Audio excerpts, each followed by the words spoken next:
Hello and welcome to ACS Golf. Now, this time of year, the new year, we start to see all the new equipment starting to come out. We've seen photos of the TaylorMade Stealth 2.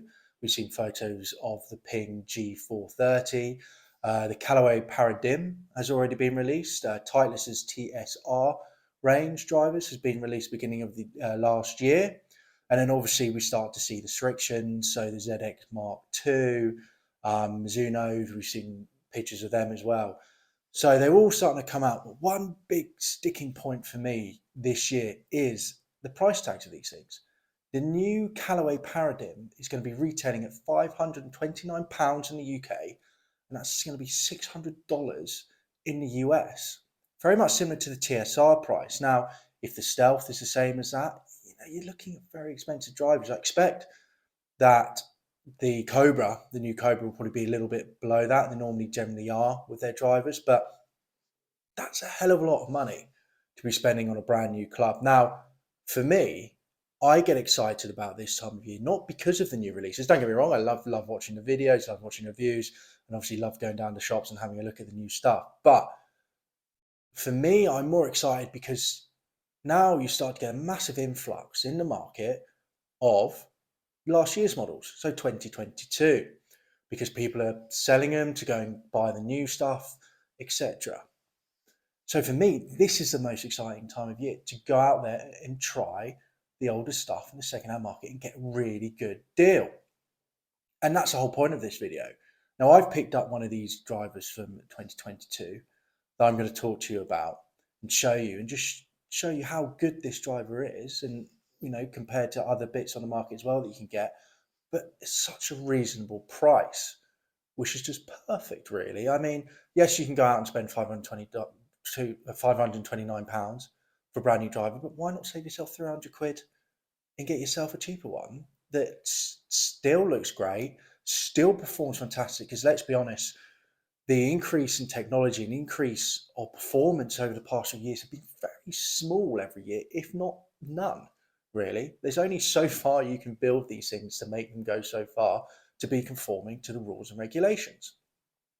So, looking in this second-hand market of 2022, now there's a few drivers, because we are talking about drivers today, there's a few drivers that do tend to hold their value well. Now, that's a TaylorMade Stealth. You will not find one of them, well, if you're lucky, you'll find one of them under £250 in eBay or second-hand marketplace. So that's kept their value quite well.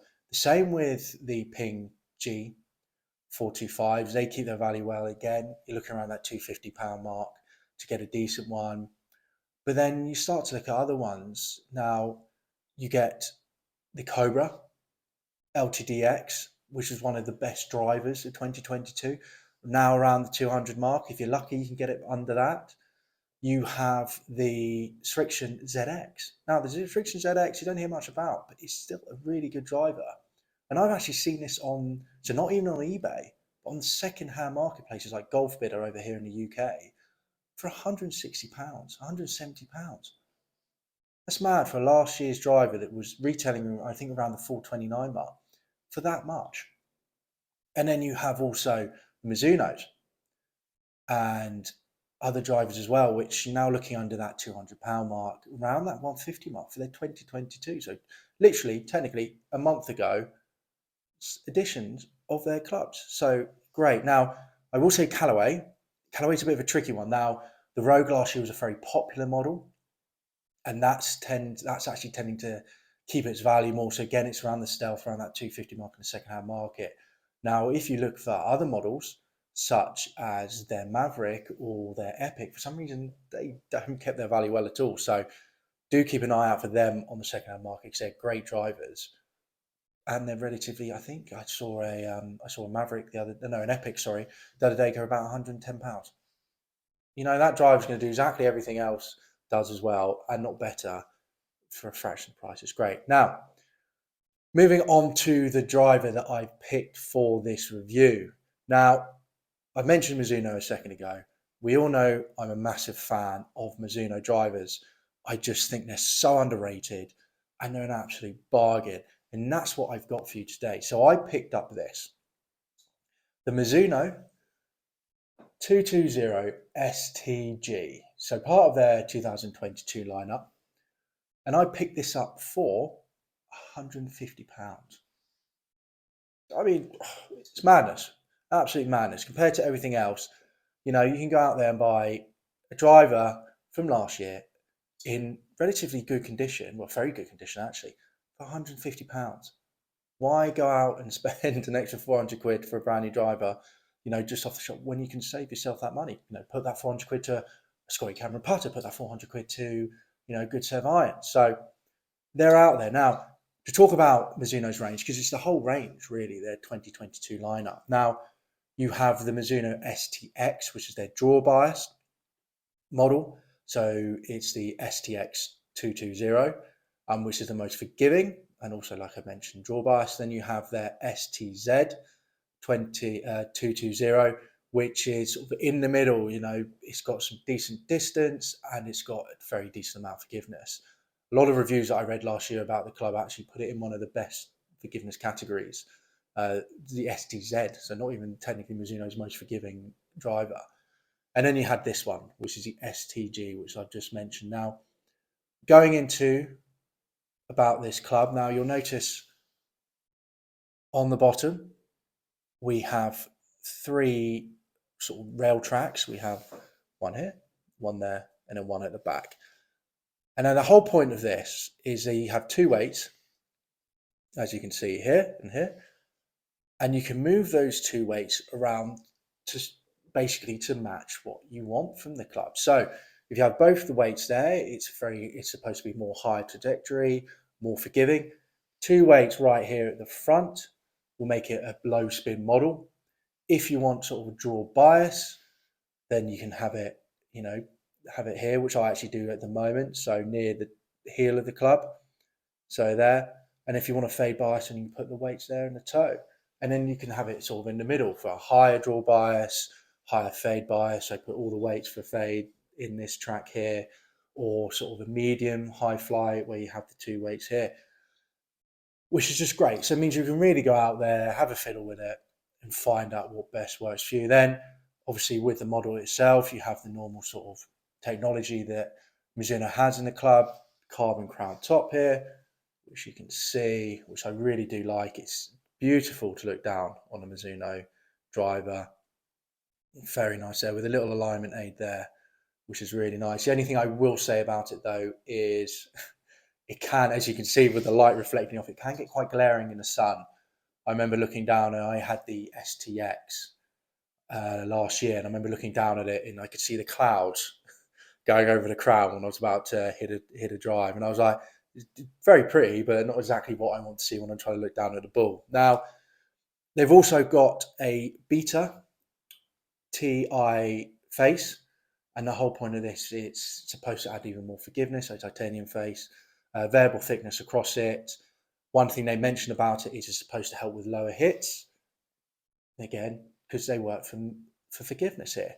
And then you have their wave technology, which they've had in their clubs now. So you hear over the years, I believe it's even in their new model as well. So there you go. Again, for lower hits on the club, keep the ball speed up, for therefore more forgiveness.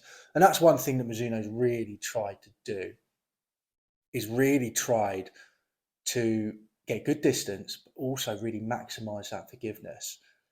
And personally, I think they're great. Now, let's have a quick look at the club closer. Here I am by the fires. It's pissing it down outside. Now, it's such a beautiful club, this. I do love the black. I do sort of miss the old blue that Mizuno used to have in their clubs. I mean, the crown here as well. Look at that. Beautiful carbon fibre there. Now, let's get to the range and get some figures. So here we are down at Silvermere. I've selected 10 shots to show the good, the bad, and the ugly. I think there was a lot more ugly than good, unfortunately, today. But going straight into the numbers now. Total flat carry on average 176 yards. Total distance was 238 yards. And ball speed was 148 miles per hour on average, with launch angle around 8 degrees. Now, my longest was 194 flat carry, 257 total distance and 152 miles per hour and 9 degrees launch angle, while my shortest, which was right off the toe, was 159 total carry. Total carry, 221 total distance, 136 miles per hour ball speed, and also a launch angle of 9 degrees. Now, I've actually changed my swing. Basically, when I was getting better ball speed and better launch angle, etc., I didn't have any control of the ball. So I've actually changed sort of my attack on the ball, so it comes out lower and it doesn't travel as far, but I tend to find more fairways, which is actually helping me reduce my handicap, which is great. Now, with this club, if you'll notice in this video, I did slice it quite a lot. Now, I had the setting of the 2 weights at the back of the club to help with launch. Now, after this video, I actually moved one of the weights into the draw settings, and that's actually really helped to reduce the slice. It kept the ball straighter for me, and also I didn't really sacrifice any distance or anything like that. So really great option at the bottom of this club to make those adjustments. Now, feel was really nice. Sound was great. Actually, I really love the sound this club makes. If we just wait for it, and here we go. There you go. Really like the sound it makes. Forgiveness, it was quite forgiving for what it is, but obviously it's not their most forgiving model. The most forgiving model is the STX and the STZ. I mean, for my shortest one, I was punished about 30 yards. I mean, from hitting it in that position, I wouldn't expect a miracle from any club, to be honest. So to still go 221 yards total distance, I've been relatively actually quite happy with that. So generally happy with the performance of the club. Now, let's get back to the studio. So there you go. Now, as mentioned, the figures. Before I go into the figures, and there you go. Now, before I go into the figures, I will say one thing that you can do with this club as well is you do have, this is a 9 degree, and like any modern club, apart from I think from a few Wilsons, obviously you do have an adjuster. So I could adjust this, and I adjusted it all the way up to 11.25 degrees for its highest launch, because at the moment my shots are very much lower. Ball speed's roughly around the same, but I'm coming out a lot lower. And the idea for that is I actually have more control over the ball, so I'm hitting more fairways. If I go and have a higher attack at it, I tend to lose the ball. So even though it doesn't help in winter, in summer it should help me quite a bit. Now, this can go all the way up to 11.25 degrees, as I have the setting. It can go all the way down to 9.75 degrees. And also you can change the lie angle to -1 +2 +5. So you can close the club face, open the club face, etc., which I think is quite a big margin. You go from 11.25 degrees all the way to 6.75 degrees. That's a big jump. So I think that's one thing that Mizuno's done really well with their adjustability. And it's just, you're not going to find more adjustable club than this, to be honest, out there at the moment. Now, as I mentioned with the distance, longest, as I already said, was 194 flat carry, 257 total, 152 miles per hour, and 9 degrees launch. Like I said, a bit very low at the moment. Really, you want that into like the 12, 13, 14, really, for me to get my height and get really good carry distance sort of thing.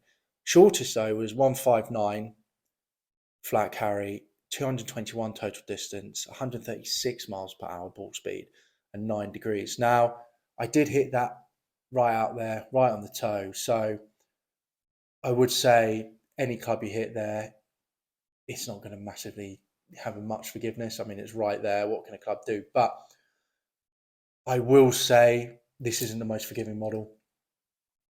If you want the most forgiving model, STX 220. If you want the sort of middle range, you go for STZ. Now, when it comes down to club performance wise, exactly what I'd expect from my PXG, so that's great. But what I would say about this, just going into the sort of the conclusion about the club, feels great, really does. I will say my PXG does feel a bit better though, to be honest.